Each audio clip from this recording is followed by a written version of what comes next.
Bonjour et bienvenue sur Conversation avec, je dirais aujourd'hui, on est à Dakar et on te célèbre comme une géante invisible. Et souvent les gens disent oui, mais Aïcha, elle est connue partout, elle n'est pas invisible. Et pourtant, pour moi, j'ai en tout cas l'impression que plus de gens, non seulement devraient te connaître, parce que ça c'est une chose, mais devraient connaître ce que tu fais et ce pourquoi tu te bats. Parce que c'est des choses qui ont encore besoin de soutien et de travail. Et on va commencer par ça, parce que c'est tellement présent aujourd'hui, l'éducation des filles. Dans cette conversation, j'aimerais qu'on parle déjà d'aujourd'hui, des choses dans lesquelles tu es impliqué aujourd'hui, qui sont importantes pour toi et que tu aimerais que d'autres s'y impliquent, que d'autres soutiennent, que ce travail avance. Aïcha, Aïcha Badialo, parle-nous de cela aujourd'hui. Vous savez, lorsqu'on regarde le système éducatif dans tous les pays du monde, on constate que, oui, il n'y a plus de filles maintenant.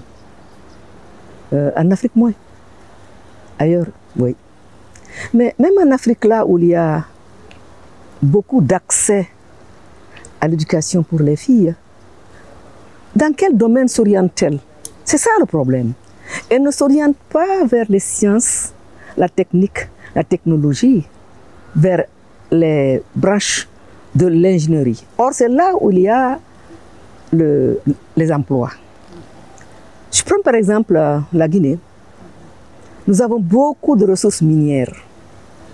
Mais lorsque l'on regarde dans les institutions qui traitent des mines en Guinée, il n'y a presque pas de femmes au poste de décision. Pourquoi? Parce que justement, elles ne s'orientent pas vers ces branches-là. Je me bats pour ça maintenant. Actuellement, ma grande bataille, c'est amener les filles à s'orienter vers les sciences. Je l'ai commencé il y a longtemps.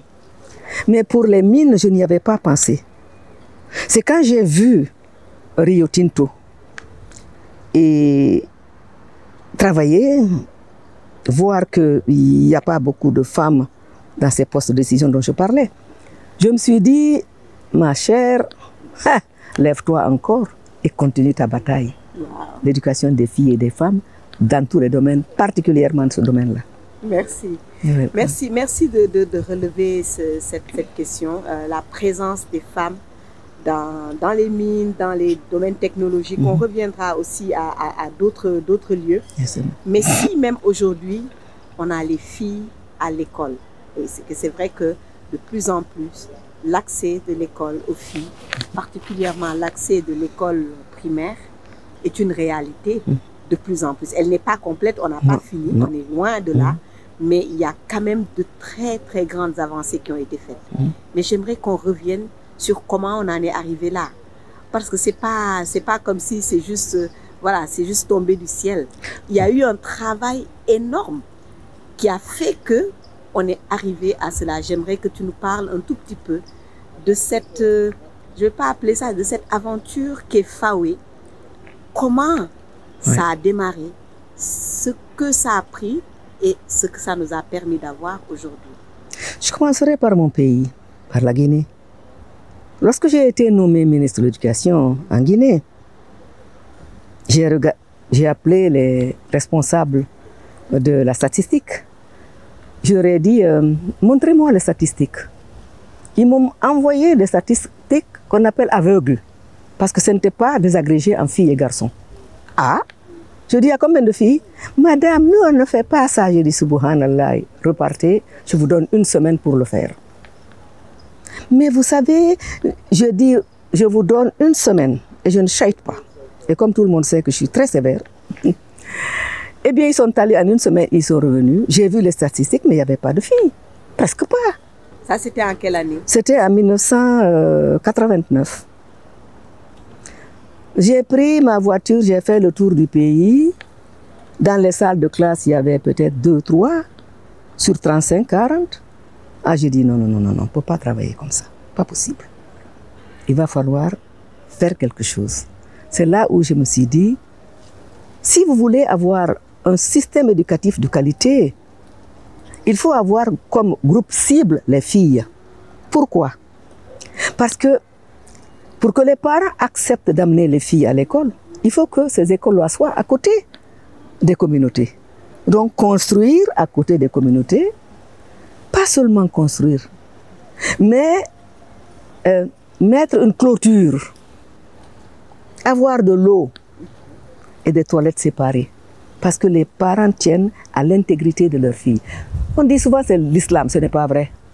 Dans l'islam, il est dit mertoub, il est dit ikhra, apprends.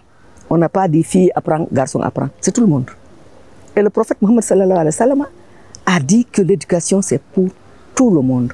Il a même dit, si vous avez des questions à poser, demandez à Aïcha, mon épouse. Et si vous regardez le Coran, vous allez voir qu'il y a autant de mots filles, femmes, comme il y a l'égalité. Donc quand on donne comme exemple, non, c'est l'islam, ce n'est pas vrai. C'est parce que les parents ont peur de l'intégrité de leurs filles. S'ils savent que leurs filles n'auront rien en allant à l'école, ils vont le faire. Moi, j'ai vécu l'expérience. Les parents m'ont fait confiance. J'ai même une anecdote que je raconte souvent. Je suis allée voir des cheikhs dans un village où on ne veut pas que les filles aillent à l'école. Je suis partie avec ma délégation. Nous sommes arrivés et je suis restée sous le manguier. Et j'ai dit à ma délégation, allez rencontrer le cheikh, dites-lui pourquoi nous sommes là. Ils arrivent, ils disent, ils ont fait les salutations, vous savez, ça prend du temps avec les peuls. Hein. Après, le cheikh a dit, et Hadji Aïcha, elle est à Conakry. Ils ont dit, non, non, non, elle est sous le manguier. Quoi? Sous le manguier? Donc, elle nous respecte. Il faut respecter les do's and don'ts. Si vous savez que le cheikh ne voit pas la femme d'autrui, respectez-le. Donc, je suis restée là. Ils ont dit, on va d'abord faire le doigt pour elle parce qu'elle nous a respectés. Quand ils ont fini le doigt, ils ont dit, alors, qu'est-ce qu'elle veut? Permettez-moi de m'adresser directement à elle, ce que je ne fais jamais. Ils ont dit oui.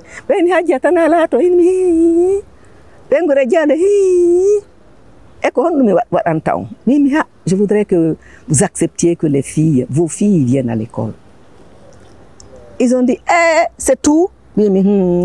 Si vous faites ça, j'en serai très heureuse. Et faites-moi confiance, je prendrai soin de vos filles. Je vais faire construire une école tout près du village. Les filles et les garçons auront des toilettes différentes. Les filles seront dans la même salle de classe que les garçons, mais il y aura le respect total. Et les enseignants vont veiller à l'intégrité de vos enfants. Si vous voulez, même le matin, une maman va les accompagner. Elles le feront à tour de rôle. Voilà comment, en Guinée, les parents ont accepté d'envoyer les filles dans les villages, là, partout. Ça a commencé comme ça. Entre-temps, il y a eu la conférence mondiale sur l'éducation pour tous, Jomtien, en Thaïlande. Et là aussi, on a constaté que très peu de filles allaient à l'école. Donc, on a dit, c'est répondre aux besoins de l'éducation pour tout le monde, filles, garçons, hommes, femmes. L'alphabétisation, les femmes n'étaient pas là. L'éducation des filles, elles n'étaient pas là. Donc, ça a été un accent à mettre. Maintenant, on a dit là-bas, il faudrait que les pays, dans leur pays, mettent en place des unités qu'on appelle éducation pour tous. Une commission nationale. Nous, chez nous, on a appelé ça Conebat. Et dans la commission nationale, là, ce ne sont pas simplement les responsables de l'éducation que l'on met, ce sont les autres départements, parce que c'est intersectoriel.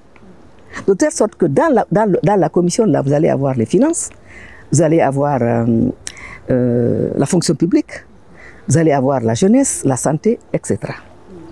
Bon, en 92, j'ai été invitée, parce que moi, en Guinée, j'ai mis tout ça en place, exactement comme Jomtien l'avait recommandé. Je suis allée à Paris invitée par les grands du système des Nations Unies, pendant que 5 autres ministres de l'éducation femmes ont été à Manchester. Et là, à Manchester, il y avait Fei Chung de Zimbabwe, Il y avait, enfin, il y avait une donc, de Zimbabwe, une du Gabon, une de Burkina Faso, Alice. Il y avait une de... Enfin, elles étaient 5, on verra ça après. Elles ont fait le constat, les filles ne vont pas à l'école. Il y a 2 bailleurs, 2 donateurs qui ont dit, ah, si vous voulez mettre l'accent sur les filles, nous sommes prêts à vous accompagner. C'était la Rockefeller Foundation et les Suédois. Et donc, elles en sont sorties, elles ont dit, ah, on va créer une ONG. Mais avant de créer l'ONG, faisons l'état des lieux pour savoir dans nos différents pays africains là, ce qui se passe. Donc, ils ont contracté Eda Gachukia, que tu connais. Et c'est l'une des premières femmes d'ailleurs à avoir été membre du Parlement du Kenya. Elle a fait l'analyse à savoir quelles sont les barrières qui empêchent les filles d'aller à l'école.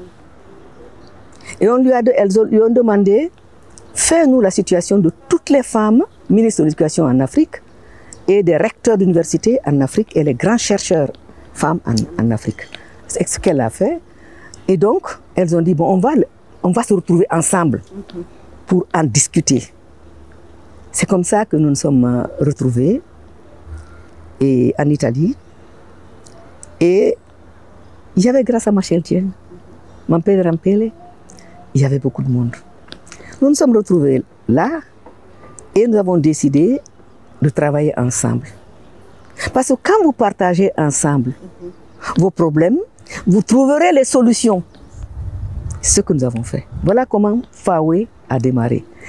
Et nous avons travaillé d'abord au niveau, on a mis en place l'ONG et on a mis le siège à Nairobi. Puis nous avons dit, ah, si nous devons vraiment mettre l'accent, chacun de nous dans son pays, il faut qu'il y ait des antennes. Donc dans chaque pays, il y a eu une antenne FAWE. D'ailleurs au Sénégal ici, l'antenne est très forte. Le président nous a même donné un bâtiment que vous connaissez. C'est juste pour vous dire. Et dans chaque pays, puisque nous étions des ministres, nous avons créé l'antenne dans le département même. C'est-à-dire que chaque pays avait son bureau FAWE dans le département. Et on a donc vraiment, on a cravaché. On a travaillé et on se retrouvait 2 fois par an pour faire l'état des lieux et comment avancer. Formidable. Ouais. FAWE, 30 ans après, aujourd'hui, ça continue. Nous avons fêté. Et tu viens de nous dire que la grande bataille aujourd'hui, c'est de faire en sorte que non seulement d'autres filles, les filles continuent à avoir accès, mais qu'elles aient accès à différents domaines d'éducation, particulièrement les domaines qui ne leur sont pas toujours ouverts. J'aimerais poser une autre question, et ça, c'est la question autour de la politique. Tu viens de nous dire, tu as été ministre de l'Éducation et tu as travaillé avec d'autres ministres de l'Éducation, femmes, d'autres recteurs d'université pour mettre en place ce programme qui a donné naissance à... Voilà, vous avez fait FAWE et aujourd'hui on voit les résultats quand on parle d'accès.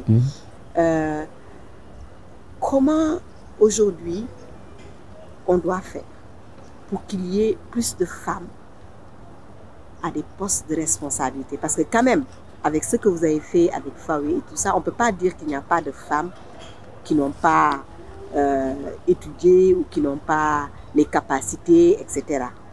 Mais on remarque toujours aujourd'hui, toi qui es voilà, dans différents espaces, il y a quand même une certaine solitude des femmes. Tu es là et c'est entouré d'hommes dans la politique, dans le business, dans les syndicats, partout où on va, quand on regarde au niveau des postes de responsabilité. Très peu de femmes. Les femmes disparaissent. Et pourtant, elles ont les capacités. Qu'est-ce qu'on va faire? Comment d'abord, peut-être la première question, est-ce que c'est important? Est-ce que c'est nécessaire? Parce que quand on le pose comme problème, quelquefois les gens nous disent « Ah non, Mais même s'il n'y a pas de femmes, les gens qui sont là peuvent prendre en compte les problèmes des femmes. Voilà, d'abord, quelle est l'importance d'avoir les femmes présentes et ensuite, comment on va faire? Qui peut mieux défendre les femmes si ce n'est les femmes? Ensuite, les hommes ne nous feront aucun cadeau. N'oublions jamais ça. Je me souviens un jour, il y a une femme ministre qui a dit à son garde du corps, qui lui a fait une remarque. Il dit, hey, madame, nous, on ne parle pas comme ça, j'ai 4 comme vous à la maison. 4 femmes? 4 femmes à la maison. Alors, ils ne nous feront aucun cadeau. La femme doit conquérir le pouvoir. Je le dis, conquérir le pouvoir. Si on ne se lève pas, on n'est pas solidaire, pour avoir accès au poste de décision, nous ne l'aurons pas. Je vois en Guinée, par exemple. Je prends la Guinée. Il y a des moments où on a 7 femmes, ensuite c'est 6, ensuite c'est 4. Qu'est-ce que c'est que ça? Nous sommes 5 femmes dans le gouvernement, alors que nous sommes 51, voire 52% de la population. Mais c'est un peu notre faute, parce que quand il faut élire, on nous fait chanter et danser, on nous fait croire 1001 choses. Nous nous rangeons derrière eux quand ils arrivent au pouvoir. Est-ce qu'ils nous appellent? No way. Donc, il va falloir que nous soyons solidaires, qu'on travaille ensemble au niveau de chaque pays, qu'on se dise il faut à tout prix promouvoir celles qui sont capables, il y en a beaucoup, qui peuvent nous mener loin. Mais cette solidarité, elle est absolument indispensable. Et quand je dis solidarité, c'est de la base au sommet. Il faut que les femmes qui ont un niveau très important aillent vers les communautés qui sont dans les zones rurales pour leur dire « Hey, nous sommes ensemble ». Travailler pour elles, chercher des projets qui les intéressent, les financer. Est-ce qu'elles ne vont pas pousser les femmes? Elles vont le faire. Donc, c'est cette solidarité de la base au sommet, du sommet à la base. Je vois en Guinée, il y a tellement de plateformes où elles réclament les postes de responsabilité. Elles ont raison. Mais je leur dis toujours, poste de responsabilité, oui, mais quand vous arrivez là, n'oubliez pas celles qui vous ont soutenu. Et c'est ça qui est important. Il ne faut pas arriver au pouvoir, enfin, avoir un ministère et dire, et oublier qu'il y en a d'autres qui sont aussi capables que vous, sinon plus capables, qu'il faut promouvoir. Non, mais c'est un problème très sérieux. Hein. Quand vous n'êtes pas présent quelquefois, on s'oublie. Je sais, par exemple, il y a 2 jours, on discutait, je vous écoutais, j'étais observateur, hein, mais permettez-moi de le dire. Mais le facteur genre n'était pas là. Les hommes n'y ont même pas pensé. Qui y a pensé? Ce ne sont pas les femmes. Ce n'est pas toi qui avais pensé à ça. Aïe, pour dire, hey, il y a les femmes, il y a la culture, hein? Il y a les arts. C'est nous qui avons ce 6e sens de voir toujours là où il y a un manque. Les hommes ne voient pas ça. Peut-être pas par méchanceté, mais parce que ils pensent que c'est ça qui est normal. Non, non, non. On doit toujours avoir le facteur gender, genre, le facteur femme-homme, comme dans le Coran. Dans le Coran. Il y a autant de mots femmes que d'hommes. Regarde. Merci beaucoup. Je pense que ça, c'est une question qui est très présente ici aussi au Sénégal, hein, et partout dans le monde. Les femmes doivent se battre tout à fait, pour pouvoir être considérées, être dans les places qu'elles veulent. Et pour moi, c'est au-delà, parce que quand les femmes sont là, c'est pas qu'elles vont... Oui, elles vont s'occuper de ce qu'il faut pour les femmes, mais elles vont aussi s'occuper de beaucoup de choses pour d'autres personnes, pour les hommes, pour les enfants, pour les personnes avec un handicap. Il y a d'autres perspectives qui entrent en jeu, je pense, quand les femmes sont présentes, et que c'est ça aussi qui est important, c'est la diversité dans l'analyse pour prendre les décisions qui servent à tout le monde. Les femmes n'excluent jamais. Tout ce qu'une femme fait, c'est toujours de manière inclusive, parce qu'elle est mère de famille. c'est elle qui met l'enfant au monde. Que son enfant soit en bonne santé, malade, handicapé ou autre, elle s'en occupe. C'est de la même façon qu'elle fait dans la société. Donc quand elle arrive quelque part, elle regarde à droite et à gauche, elle s'occupe de tout le monde. Et ça, c'est important. Les hommes, comme je le disais tantôt, je ne dirais pas blind eye, comme on dit, c'est pas de manière aveugle. C'est peut-être pas voulu, mais ils n'ont pas ce bon sens que nous avons. C'est pas l'intelligence, c'est un bon sens que les femmes ont. C'est Dieu qui nous l'a donné. Est-ce que c'est pas le privilège aussi? Parce que quand on peut, souvent, on oublie. Quand on est au pouvoir, on peut ne pas voir des choses. Mais c'est ce que je dis, c'est vrai. C'est nous qui avons ce bon sens-là. C'est nous qui sommes plus inclusives. Nous sommes plus humbles. Et ça, c'est important. La femme est d'une humilité rare, quelle qu'elle soit. Elle se dit toujours, si je peux, je pourrais encore mieux si je suis bien entourée. Tout à fait. Donc, elles vont vers les autres. Elle amène tout le monde autour d'elle, hommes, femmes, enfants, quelles que soient les conditions de la personne, physique, morale, matérielle. Parce que même quand on a, vous vous souvenez, en Afrique par exemple, est-ce que nous avons des fous que l'on jette? Non. Le fou chez nous, on l'appelle roi. Et on s'en occupe très bien. Et c'est tout le monde. Le fou là, c'est le fou de tout le monde. Et c'est ça. C'est grâce aux femmes que ça arrive. C'est incroyable. Hier, j'ai demandé à un monsieur là que j'allais au marché de Mbour. J'aime bien aller au marché, moi, quand je vais dans un pays. Donc, nous sommes allés à Mbour. J'ai vu un monsieur qui dit, ah, c'est un roi. Il me dit, non, il a compris tout de suite. Non, il n'est pas un roi, il est en train d'étaler ses affaires. Mais la façon dont il étalait ses affaires là, c'était un roi féou. Nous aimons tout le monde. La femme aime tout le monde. Et c'est ça, c'est cet amour, c'est cette inclusion qui fait de la femme ce qu'elle est. Écoute, on se célèbre aujourd'hui comme géante invisible. Et pour moi, il y a tellement de femmes qui ont fait et qui aujourd'hui continuent à faire des choses extraordinaires, mais dont on ne reconnaît pas toujours la valeur. Il n'y a pas quelqu'un pour dire merci pour ce que tu fais, merci pour ce que tu as fait. Et très souvent, les femmes bâtissent des choses, font partie des mouvements, organisent, font en sorte que quelque chose réussisse. Mais leurs noms presque sont effacés de l'histoire de ces choses-là.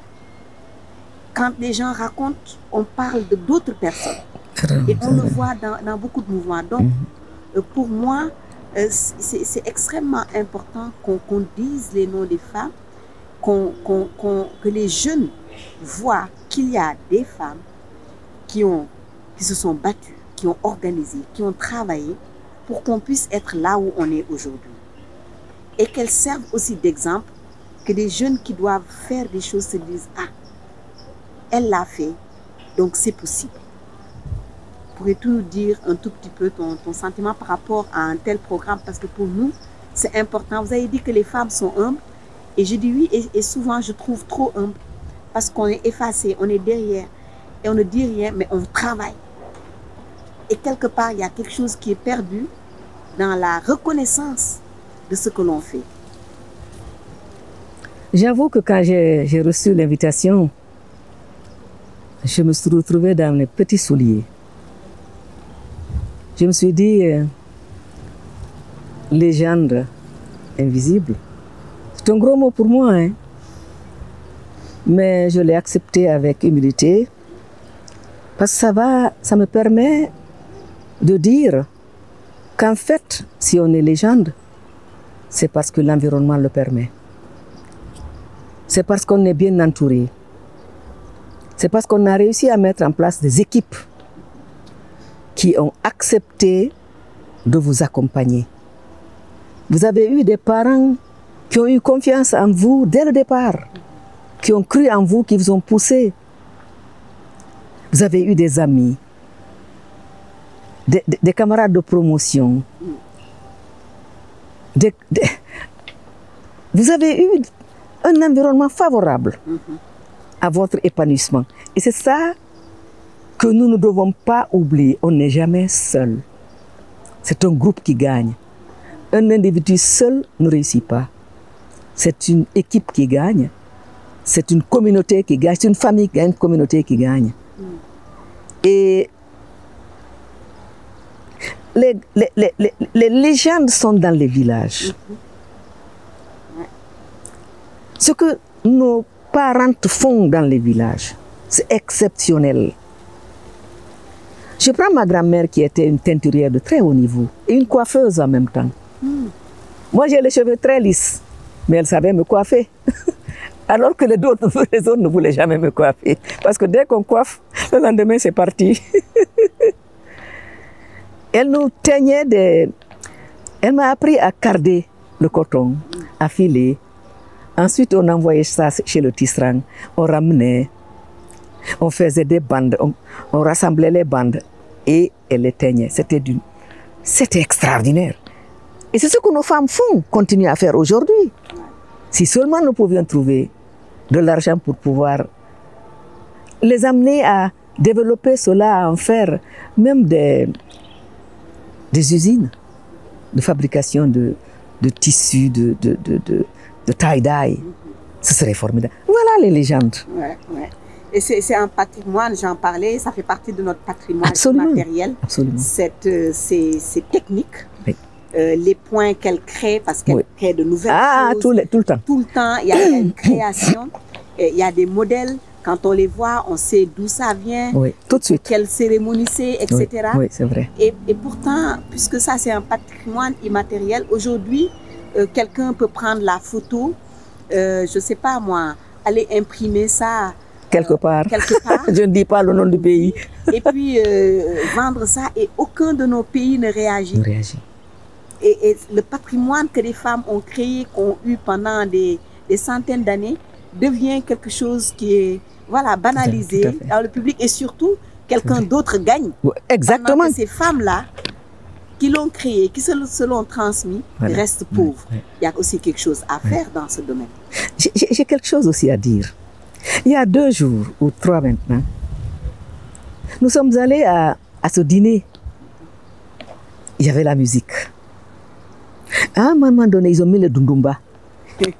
Le dundumba est originaire de la ville où je suis née, Kouroussa.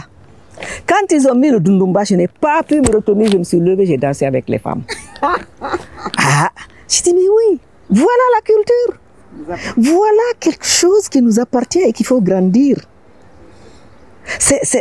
Tu l'as dit, c'est notre patrimoine. Voilà les légendes. Merci. Voilà, j'ai dansé des... Tu as bien dansé. Ça. Voilà, alors que je ne danse pas. Mais ce jour-là, j'étais heureuse. Ça venait de mon ventre. Je me suis levée, j'ai fait comme ça. Ah oui. Une dernière question. Certainement. Et ça, que penses-tu de la polygamie? Subhanallah. Tu sais, c'est incroyable. Mais heureusement, j'en ai discuté avec une. Ça, c'était avant-hier encore. Mon mari, nous sommes vieux, nous autres, mais je ne peux pas le partager, même à son âge là. Il a quel âge? Je ne dis pas, mais il a 90 ans. Mais wallahi, Kumba, tu ne partages pas? Je ne peux pas, je ne peux pas. De mon temps, la polygamie n'existait pas. Du temps de ma mère, je vais te raconter une histoire. Ma mère a été la première épouse de mon père et la dernière. Parce que chaque fois que sa maman voulait qu'il épouse une deuxième femme, on l'obligeait, il le faisait. Mais quand la femme arrive, pour mon père, il n'y avait que Silla. Silla par-ci, Silla par-là. Et la femme arrive et dit, Jakadou, moi je ne compte pas, elle s'en va. On lui amène une autre. Mon père continue à dire, Silla, Silla. Et ma mère était très... C'est une femme qui est entrepreneur. Elle avait son champ d'arachide. Elle faisait le commerce entre Bamako et Kouroussa. Ensuite, elle achetait de l'or, etc. Quoi. Elle était entrepreneur. Et les autres qui arrivaient, tu sais, c'est la femme Peul. Elle attend que le mari lui donne tout. Et donc, Silla, elle aussi, elle s'en va. Donc, les 3 sont partis. Ma mère est restée la seule. Déjà. Et tu me vois maintenant, moi, partager mon mari. Mais bon, il y a une autre qui m'a dit ceci. Il me dit, Hadja, je dis oui. Il me dit, être la deuxième femme, c'est très bien. Mais il faut écouter. J'ai écouté, moi je suis très patiente et je suis enseignante. Elle me dit, voyez-vous, la première, c'est elle qui a tout le fardeau de la grande famille. Et la deuxième épouse est vraiment choyée. Non, moi j'aime bien la deuxième place. Même, voire même troisième place. Bon, je ne peux pas juger.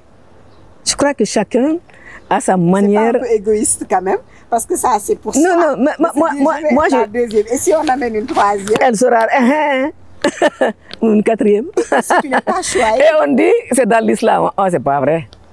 Le prophète Muhammad sallallahu alayhi wa sallam, du temps de Khadija, est-ce qu'il était polygame? Non. Il n'a épousé d'autres femmes que lorsque Khadija est décédée. Et en réalité, les femmes qu'il a épousées, c'était des femmes qu'on lui confiait lorsque ces dernières perdaient leur époux dans la guerre. Les veuves et les orphelins. Voilà. Et donc, vraiment, de toute façon, cette question-là, il faut que les femmes en discutent au niveau de chaque famille, au niveau de chaque communauté, au niveau de chaque pays. Mais personnellement, je ne veux pas partager mon petit vieux deuil. Merci beaucoup, Aïcha. You're welcome. Je ne peux pas partager. Je ne peux pas partager. Tu m'as posé des questions, j'ai répondu net. Tu as parfaitement raison. Merci beaucoup. Merci. C'est mon plaisir, vraiment.